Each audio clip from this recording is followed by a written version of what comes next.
Hello friends, this video on P-block elements part 4 is brought to you by examfear.com. No more fear from exam. Now let's talk about the electron gain enthalpy. It's just reverse of ionization enthalpy. In this case, the energy that will be liberated when one's electron joins. Correct. Now, so if you see, boron has a very, if you compare, let's suppose boron and fluorine now. Boron has less power to attract a new electron as compared to fluorine. Why? Fluorine is more charged. So if you see, fluorine has more charge, fluorine has more charge, more Q charge. Bromine has less charge and it has small size. It has more size. So I am just comparing now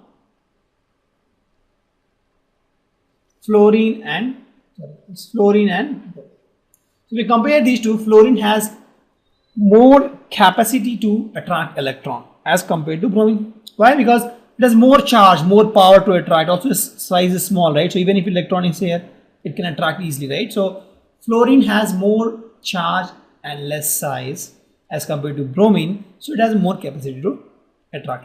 So if you see, if you go from this direction to this direction, the electron gain enthalpy increases because more energy is liberated when electron is attracted to fluorine. Similarly, if you go down, let's compare, let's suppose carbon and germanium. So we compare carbon and germanium. Carbon has less charge but less size. Germanium has more charge but very huge size. So size is a critical role to play here, right? So in this case, both were favoring fluorine, but in this case only one is favoring, that is the size one. So germanium has less tendency to attract electron as compared to carbon. Correct? Because of size. So if you go up, the tendency to attract electron increase because the carbon has more tendency. So if you go up, the electron gain enthalpy increase. Correct? But there are two exceptions here. The first is the group 15, that is my nitrogen family. They have low electron gain enthalpy. And why? See, the first question that you should ask is why an atom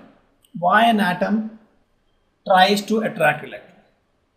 Why? So for example, if there is an electron here, fluorine will try to attract. There is an electron here, nitrogen will try to attract. But why are they trying to attract electron? Because they want to attain stability. Correct? See, the goal of everybody, you, me, atom, everything in the universe is to attain stability. Correct? So these guys, all these atoms, they just want to try to attain stability. So they are trying to gain the electron, and that's why it is always negative. Mostly it gives out energy. So since fluorine has only one electron deficient, it will try to attract electron all the more. That's extra reason for fluorine to attract electron, and that's why the fluorine has more electron gain enthalpy as compared to bromine. That's also one reason. So the power to attract electron, or the behavior to attract electron, depends also on the electron hungerness, right? So if fluorine somehow gets one electron, it will be almost stable. It just needs one electron, so it will fight to get one electron, right? So it will be easily to get, it will do its best to get an electron, and that's why it has more tendency to get electron. For carbon, to attain stability, it has to get 4 electrons. Nobody will give carbon 4 electrons, right? So even if you fight for 4 electrons, it will be difficult for him to get 4 electrons. So it has less electron gain enthalpy. Correct? So if you talk about nitrogen has half filled electron. If you see nitrogen, it has, in p orbitals, it has 3 electrons. Correct? So let me write the electronic configuration of nitrogen. 1s2, 2s2, 2p. So if you see, the general electronic configuration for this group is ns2, np. And 3 is nothing but 6 by 2. The maximum electrons it can have in p orbitals is 6, and it has 3. That means it is half filled. The the nitrogen family is half filled p subcells. And we have discussed this in the atom chapter that if it is half filled, it attains the partial stability. So nitrogen is almost stable, partial stable. So if it gains one extra electron, it will not have much advantage, right? So it's almost half stable. Gaining one extra electron, it will become more unstable actually. So that's why nitrogen will have less tendency to attract electron, even if the charge and size is favoring nitrogen. Even if nitrogen can attract electron, but nitrogen will not have tendency to attract electron. Same is with, if you see the noble gas, right? They are stable, they are fully stable, and thus the electron gain enthalpy is 0 because they don't have any desire to gain electron. Even if you see their charge is very high, pretty high, size is pretty low. If you compare, let's suppose fluorine with oxygen, if you compare only the charge and size, fluorine should attract more electron and the electron gain enthalpy should be more, but it's 0, big 0. Why? Because the fluorine is stable and it doesn't want any electron to disturb himself, right? So in that case, it won't attract electron. Similarly, in the case of nitrogen, since it is partial stable, half stable, it will have less tendency to attract electrons. So electron gain enthalpy depends on 3 factors now. One is the size, other than the charge. So that determine the capability to attract electron. But capability is something which is not the only factor.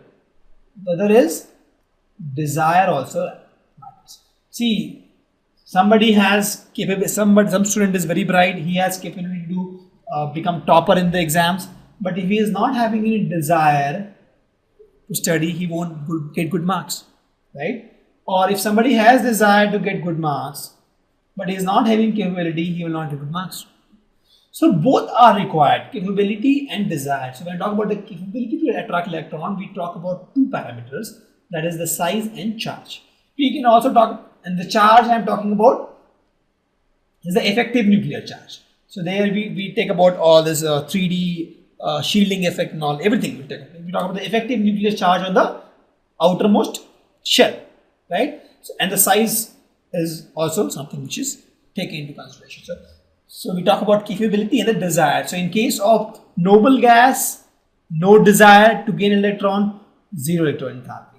In case of group 15, the nitrogen family, partial desire, half desire to get electron because they are half satisfied in their life, so they have less electron gain enthalpy, right? And these, if you talk about boron, carbon, oxygen, fluorine, they all have desires. Some has more, some has less, and they have different capabilities. Some has more and some has less. So combining these capability and desire, you come to the value of electron gain enthalpy. That's a logical trend of electron gain enthalpy in the periodic table for p block elements.